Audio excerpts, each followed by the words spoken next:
The celestial accord University of Higher Cognition floated serenely in the manufactured gravity well of Station Luminos 9, a monument to what happened when 17 different species collectively decided that education was more important than territorial disputes. It was, by all measurable standards, the most advanced institution of learning in the known galaxy. They had professors who could calculate quantum probabilities in their sleep. They had libraries that existed in 4 dimensions simultaneously. They had a cafeteria that served cuisine from 200 worlds, though most of it tasted like the color beige had achieved sentience and decided to disappoint everyone. What they did not have, however, was anyone who understood what a catastrophically stupid idea it was to antagonize a human. But we are getting ahead of ourselves. Let us rewind to the beginning, to a time when ignorance was bliss and medical insurance premiums were reasonable. The university prided itself on being a beacon of enlightenment in a galaxy still occasionally plagued by the inconvenient urge to blow each other up. It accepted students from all member worlds of the Accord, provided they could pass the entrance examinations and promise not to start any wars in the dormitories. For 300 cycles, this system had worked beautifully. Students learned, grew, and occasionally discovered new forms of mathematics that made everyone's heads hurt in interesting ways. Then humanity applied for membership. Earth, as it turned out, was what the galactic community politely termed a high-gravity developmental world, and what everyone else called a Deathworld nightmare factory, where evolution apparently held a grudge. The planet rotated too fast, had weather that could kill you in 7 different ways simultaneously, harbored predators that hunted for sport, and possessed an atmosphere that was technically breathable, but only if you enjoyed the taste of industrial solvent mixed with ocean spray and regret. Naturally, the Accord accepted Earth's application. After all, they were enlightened. They were civilized. They did not discriminate based on something as trivial as a species evolving in what amounted to nature's personal vendetta against the concept of survival. They did, however, make a note in the file, a very detailed note, with several footnotes and the appendix. The human exchange student arrived on a Tuesday, which was the 3rd day of the week on Station Luminos 9, though it bore no resemblance to any Tuesday that Earth had ever produced. Her name does not particularly matter for this story, so let us simply call her the protagonist and move on with our lives. What does matter is that she stood approximately 165 centimeters tall, possessed the kind of build that came from a childhood spent fighting gravity that wanted to crush her, and had eyes that suggested she had seen things that would make a horror novelist reconsider their career choices. She kept to herself mostly, studied quietly, did not participate in the social hierarchies that dominated university life. This was interpreted by her classmates not as prudent caution from someone navigating an alien culture, but as evidence of primitive, antisocial tendencies. The Xenobiology 301 course met every 2nd day in Lecture Hall 17, a space designed to accommodate 60 students of various sizes, shapes, and atmospheric requirements. The professor, a Thexian named Vornalth, who possessed 6 eyes and the kind of academic arrogance that comes from having tenure for 40 years, taught with the enthusiasm of someone reading the classified advertisements from a newspaper printed in a language they did not speak. The students, however, were considerably more animated. Krixtal was a Valesian, which meant he looked vaguely like someone had taken a praying mantis, given it delusions of grandeur, and then sent it to business school. He sat in the 3rd row with his 3 closest friends, a collection of species that had bonded over their shared belief that they were, in fact, better than everyone else. There was Hovnar the Greltian, whose species had evolved on a low-gravity world where the most dangerous predator was a herbivore that sometimes forgot to chew its food properly. There was Pelquin, a Sauriath who looked like an octopus, had achieved consciousness, and immediately decided to become insufferable. And finally, there was Zix, whose species name was unpronounceable, but who resembled a floating crystal that occasionally hummed with what might have been thoughts or might have been digestive processes. These four had noticed the human immediately. How could they not? She sat in the back row, took notes on an actual physical tablet like some kind of primitive, and never spoke unless directly addressed. She was, in their estimation, the perfect target. "I am telling you," Krixtal chittered during a break between lectures, his mandibles clicking with excitement. "She is hiding something. All of them are. Do you know what I read about Earth? That it is a developmental world with barely functional technology?" Pelquin gurgled, their translator rendering the bubbling sounds into something resembling contempt. "More than that.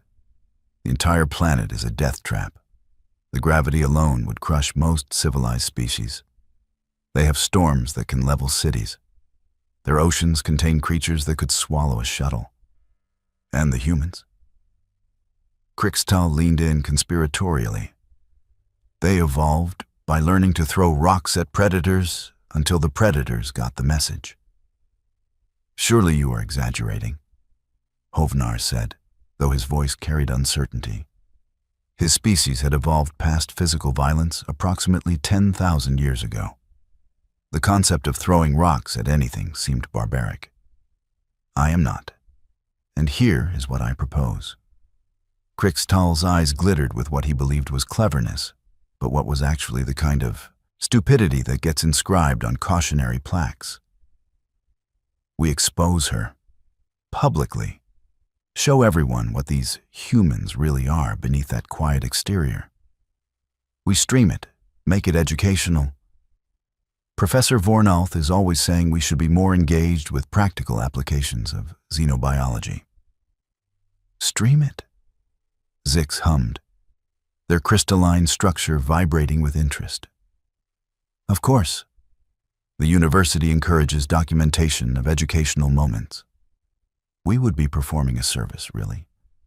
Showing our fellow students the reality of Deathworld species before they make the mistake of trusting them. It should be noted here that the Celestial Accord University possessed a very advanced network of recording devices. Cameras existed in every classroom, capable of capturing lectures from multiple angles simultaneously. Students could live stream their educational experiences to their home worlds, sharing knowledge across the stars. It was a beautiful system that had fostered understanding and learning for generations. It was also about to become a liability.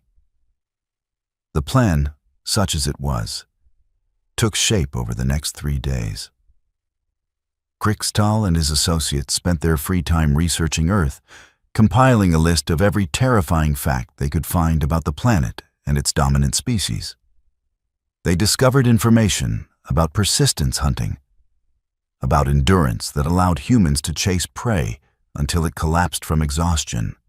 They learned about the human immune system, which apparently treated diseases the way a bouncer treats unruly patrons.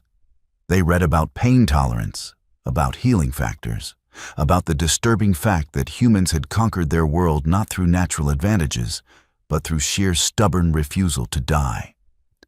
They interpreted all of this as weakness, as proof that humans were nothing more than fragile creatures who had gotten lucky on a hostile world.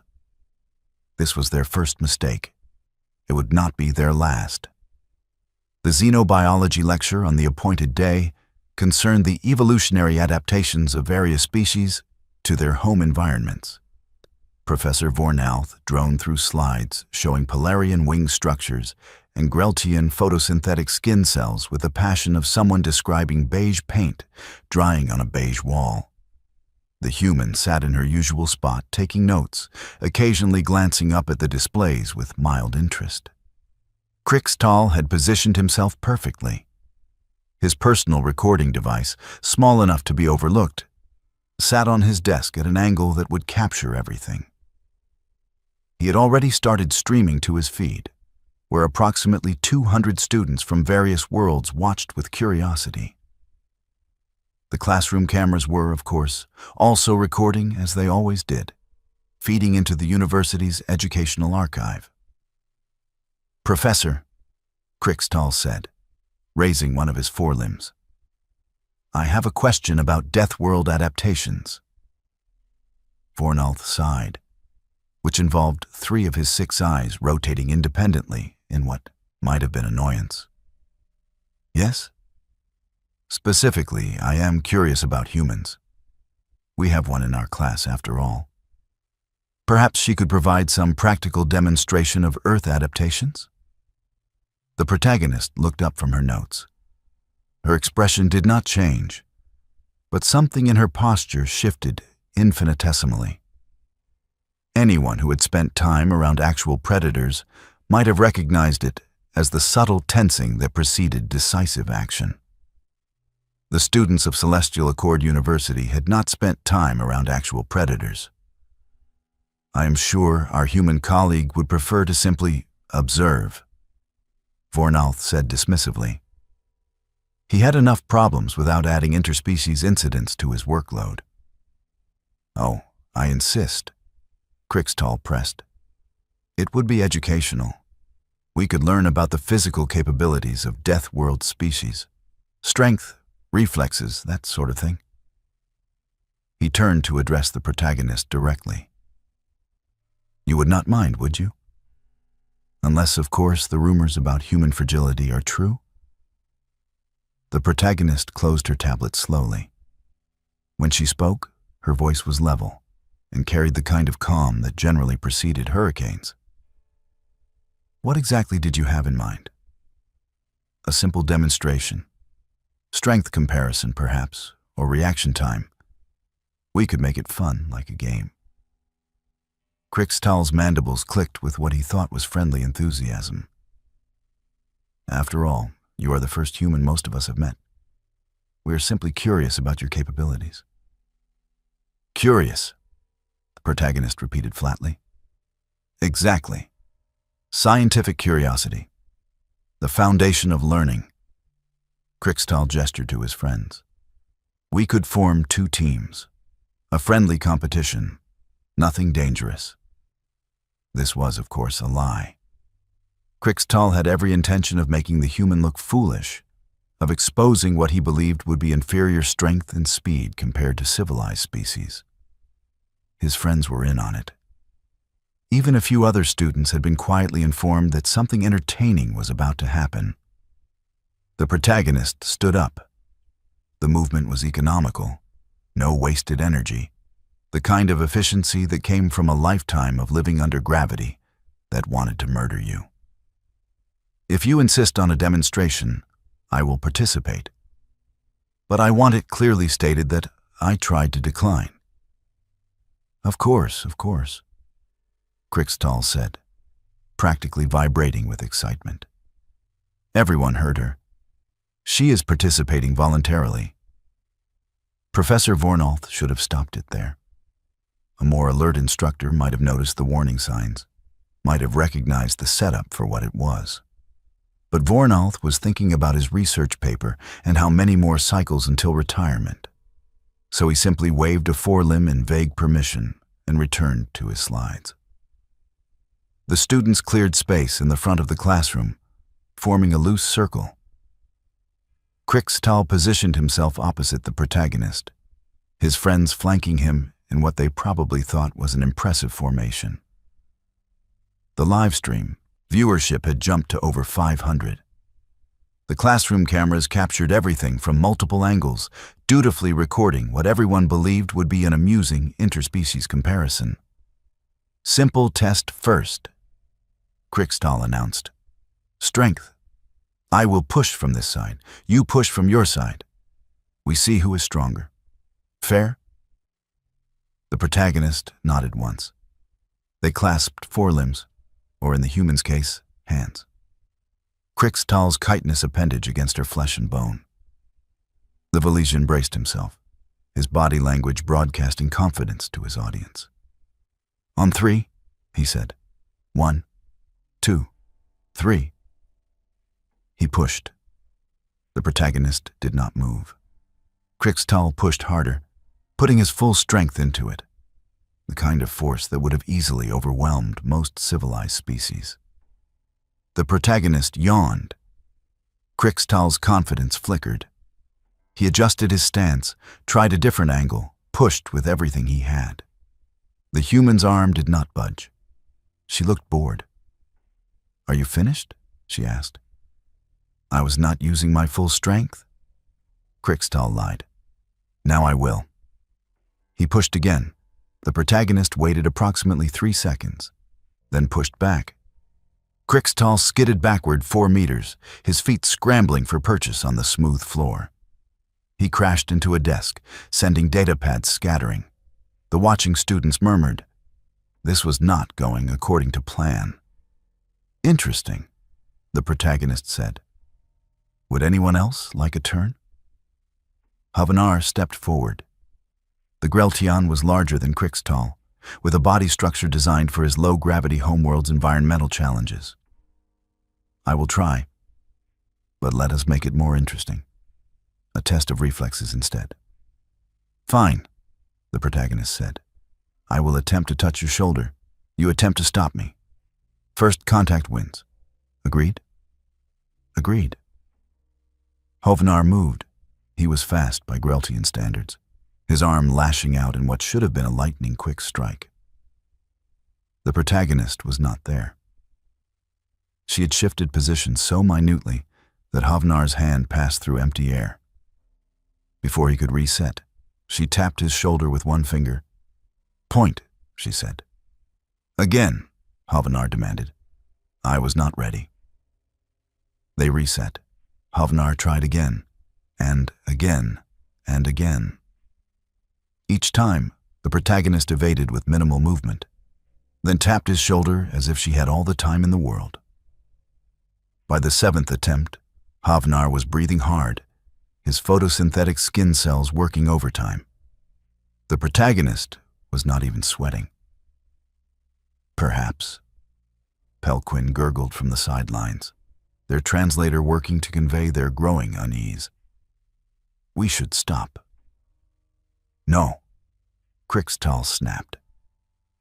His pride was wounded, his broadcast was being flooded with messages mocking him, and his carefully planned humiliation of the human had inverted into his own embarrassment.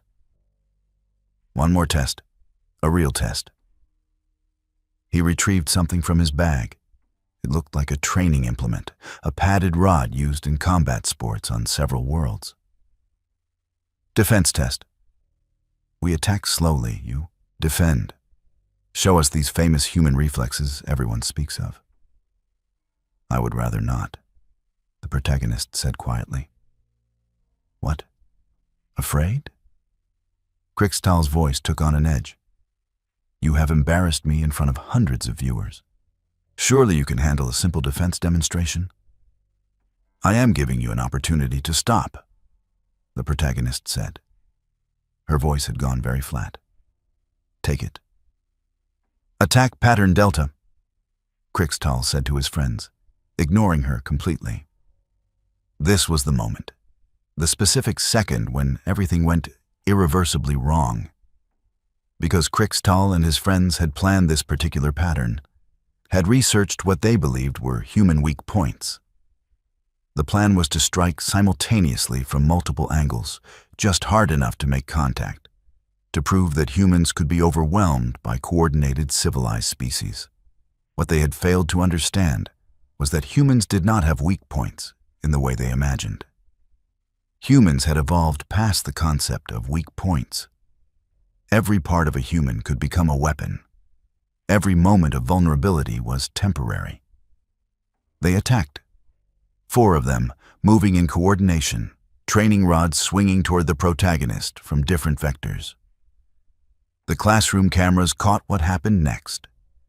Or rather, they caught the beginning and the end. But the middle became mysteriously corrupted in the recording. Static. Digital artifacts. The kind of technical glitches that absolutely should not happen with university-grade equipment, but somehow did. The live stream that Krixtal had started also glitched. Multiple viewer reports would later claim that their feeds froze at the critical moment, buffered endlessly, or simply crashed. Very convenient, those glitches. What the glitches obscured was this. The protagonist moved. Not fast by human standards. She was holding back even then. But fast enough that civilized species, evolved on safe worlds with gentle gravity and domesticated predators, could not process what they were seeing. She caught Krixtal's training rod mid-swing, simply plucked it out of the air as if he had been offering it to her politely, used his own momentum to yank him forward and off balance. Her other hand deflected Havanar's strike, redirecting it into Pelquin's tentacle. Zix, the floating crystal, found themselves knocked aside by what appeared to be an accidental collision, but was anything but. Krixtal tried to pull away. The protagonist did not let him. She had his rod, which meant she had leverage, which meant she controlled his positioning. She pulled him closer, used him as a shield when his friends tried to reset for another attack. "Stop," she said again. They did not stop. Havenar, panicking now, swung his rod with actual force behind it, no longer playful, actually trying to hit her. The protagonist sighed. She released Krixtal, who stumbled backward, caught Havanar's rod one-handed, twisted it. The Greltian's grip was not strong enough to hold on. The rod became hers. She used it to sweep Pelquin's tentacles out from under them. The Sauriath collapsed into a heap of confused limbs. Zix tried to flee. The protagonist threw the rod. It struck the crystalline entity with perfect precision, sending them spinning into a wall with a sound like wind chimes, having an existential crisis. Krixtal rushed her from behind, tried to grab her in a restraining hold, the kind that worked in Valesian martial sports. This was his final mistake. The protagonist moved into the hold instead of away from it, got inside Krixtal's reach, drove her elbow backward into what might have been his thorax. There was a cracking sound that made everyone in the classroom wince. Krixtal made a noise like air escaping from a punctured shuttle hull. She was not finished, grabbed his forelimb, twisted. The chitin broke with a wet snap. Krixtal's scream was shrill enough to trigger auditory safety protocols on several students' translators. Havenar tried to pull her off his friend. The protagonist kicked backward without looking. Her foot found his center mass. The Greltian flew 6 meters, crashed into the wall, and slumped to the floor wheezing. Pelquin had untangled themselves, was reaching for an emergency communicator. The protagonist was there somehow, despite being 3 meters away a second earlier. She grabbed 2 of their tentacles, tied them into a knot that would have been impressive if it was not so terrifying, and left the Sauriath howling on the floor. Zix tried humming at a frequency meant to cause disorientation. The protagonist picked up a datapad and threw it.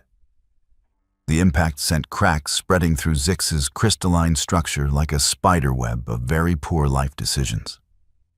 The entire sequence of events took approximately 8 seconds. When the cameras resumed working properly, they showed 4 injured students, 1 calm human, and Professor Vornalth standing at his podium with all 6 eyes wide in the universal expression of someone reconsidering their career choices. "Anyone else?" the protagonist asked the classroom at large. There was not anyone else. There was, in fact, a great deal of silence. The kind of silence that happens when every survival instinct in the room simultaneously suggests that moving or speaking would be catastrophically stupid. "No?" The protagonist dusted off her hands. "Then I will return to my seat." She did exactly that, sat down, picked up her stylus, resumed taking notes as if nothing had happened. The live stream had caught none of the actual violence. The university cameras had mysteriously malfunctioned. What everyone saw was 4 students attacking a human, then the feeds glitching, then 4 students on the ground groaning while the human calmly returned to her desk. Campus security arrived 4 minutes later.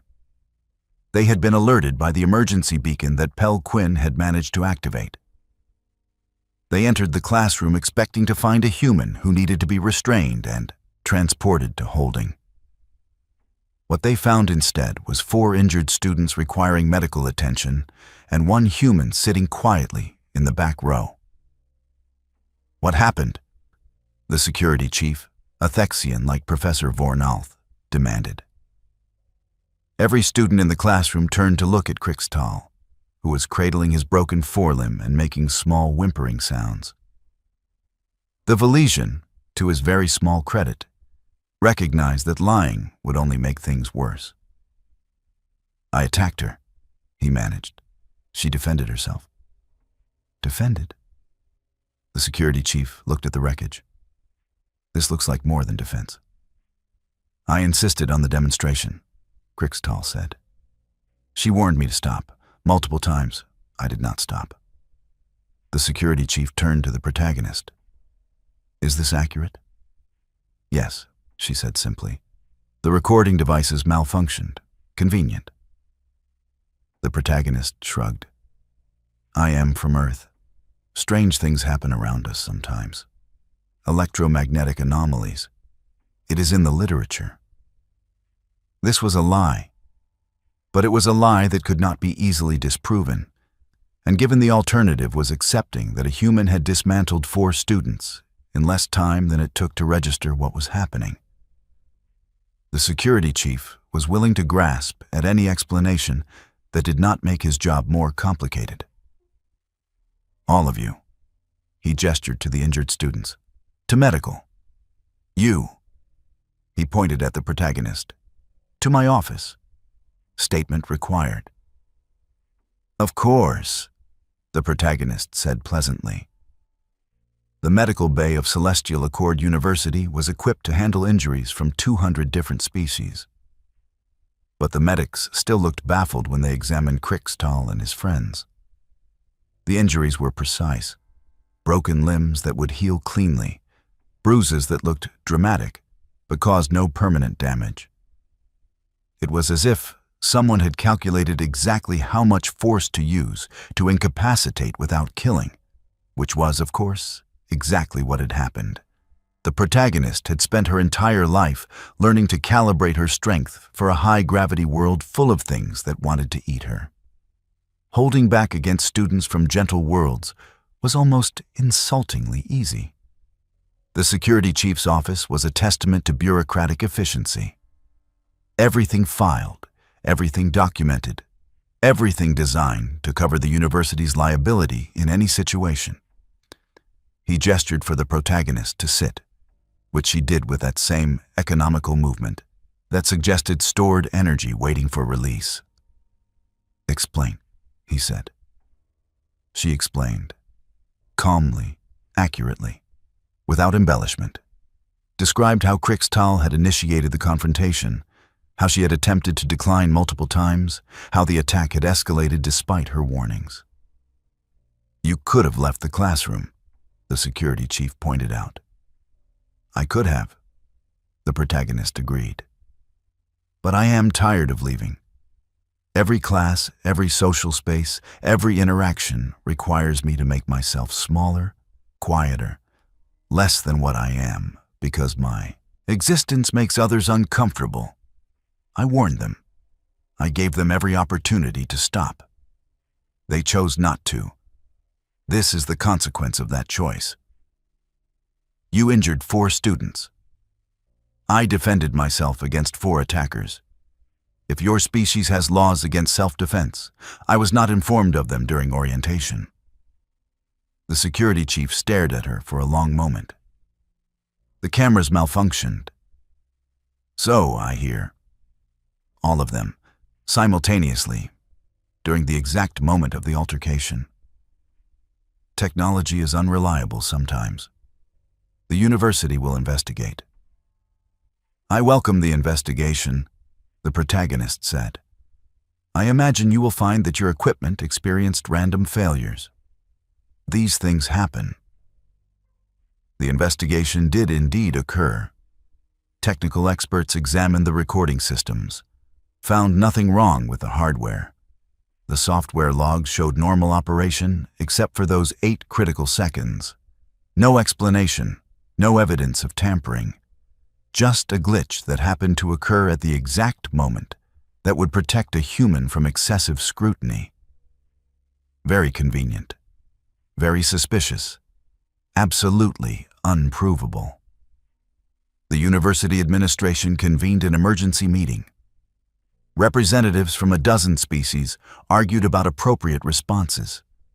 Should the human be expelled, censured, praised for self-defense? The debate raged for 3 hours before someone pointed out the obvious. Krixtal had initiated the confrontation. Multiple witnesses confirmed the human had tried to decline. The injured students themselves admitted they had attacked first. By the strict letter of university regulations, the protagonist had done nothing wrong. By the spirit of those regulations, she had demonstrated why humans should perhaps come with warning labels. The compromise was this: no formal punishment for the protagonist, but mandatory counseling sessions on appropriate response calibration in multi-species environments. Krixtal and his friends received academic probation and a permanent mark on their records. Professor Vornalth was required to attend a seminar on classroom management. Nobody was happy with this outcome, which meant it was probably fair. The aftermath rippled through the university's social networks. Krixtal's livestream, despite its convenient glitches, had been seen by enough people that everyone knew something had happened. The fact that the specific details were missing only made the rumors more dramatic. Some said the human had destroyed the classroom. Others claimed she had put all 4 attackers in critical condition. A few insisted that the whole thing was fabricated for attention. The students who had actually been in the classroom knew the truth. They had seen the cold efficiency with which the protagonist had dismantled trained fighters. They had watched her return to her seat and resume note-taking as if breaking limbs was just another item on her schedule. They gave her a wide berth after that. The protagonist did not seem to mind. She continued attending classes, continued taking notes, continued being quiet and studious. But something had shifted. When she walked through corridors, students moved aside. When she entered rooms, conversations paused. Not out of fear exactly, but out of profound respect for what she represented. Humans were not civilized in the way the Accord defined civilization. They had not evolved past violence, had not domesticated their world into something gentle and manageable. They were products of a planet that had tried very hard to kill them and had failed repeatedly. They carried that history in their bones, in their reflexes, in their casual ability to calculate trajectories and forces that could break bodies. The galaxy had allowed humanity into the Accord because it was the enlightened thing to do. Now the galaxy was learning what humanity had known all along. Enlightenment was easy when you evolved on a world that did not actively want you dead. Earth had not granted its children that luxury. 3 weeks after the incident, Krixtal approached the protagonist after class. His forelimb was still in a regeneration cast, and he moved with the careful gait of someone who had learned a very expensive lesson about assuming weakness. "I wanted to apologize," he said. His translator gave his words a tone of genuine contrition. "I was arrogant, ignorant. I treated you as a curiosity instead of a person." The protagonist looked at him for a long moment. "Yes, you did.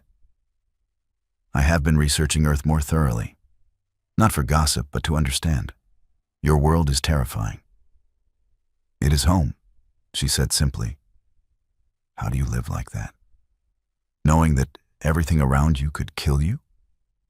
The protagonist smiled. It was not a particularly comforting expression. The same way you live, knowing that everything around you will not kill you. You adapt to your normal. My normal just has more teeth. Krixtal processed this. The cameras. Did you? I am a student of xenobiology, the protagonist interrupted. I know that many species emit electromagnetic fields during stress responses. I know that recording equipment can be sensitive to such fields. I also know that sometimes coincidences happen. That is not an answer. No, the protagonist agreed. It is not. Krixtal nodded slowly. For what it is worth, I am sorry. Truly. Apology accepted, the protagonist said. For what it is worth, I am sorry I broke your arm. I am sorry you felt you had to. They parted on terms that might not have been friendship, but were at least understanding. Krixtal returned to his friends, who were all recovering nicely and contemplating the life choices that had led them to attack someone from a death world. The protagonist returned to her studies, to her quiet existence in the back row of classrooms. But word spread, not just through Celestial Accord University, but through the wider academic networks of the galaxy. A human exchange student had been attacked and had defended herself with such efficiency that the cameras had mysteriously malfunctioned to preserve everyone's dignity. Some species found this amusing. Others found it concerning. A few found it fascinating. Applications for human exchange students increased by 400% in the following semester. Universities across the Accord suddenly discovered a deep academic interest in studying Deathworld species. Not to mock them or expose them, but to learn from them. To understand what it meant to come from a world that demanded strength rather than granting it freely. The Celestial Accord had allowed humanity into their enlightened society as an act of charity, believing they were uplifting a primitive species. They were beginning to realize their mistake. Humans did not need uplifting. Humans needed patient teachers and clear boundaries and the occasional reminder that not everyone healed from broken bones as quickly. In return, humans offered something the Accord had forgotten in their millennia of peaceful evolution. The knowledge that civilization was not the absence of violence, but the choice to restrain it. That strength meant nothing if not tempered with control. That the most dangerous individuals were not those who could not fight, but those who could fight and chose not to unless given no other option. The protagonist graduated 3 cycles later with honors in xenobiology. She returned to Earth, to a world that welcomed her back with hurricanes and earthquakes and predators that still occasionally needed to be reminded of their place in the food chain. She slipped back into that violent gravity like someone returning to a favorite chair, comfortable in the knowledge that she had survived the civilized galaxy and had taught it a few lessons in the process. Krixtal went on to become a researcher specializing in Deathworld species. His dissertation on human biomechanics won several awards. He never forgot the day he learned that quietness was not weakness, and that the scariest predators were the ones that gave you multiple chances to walk away.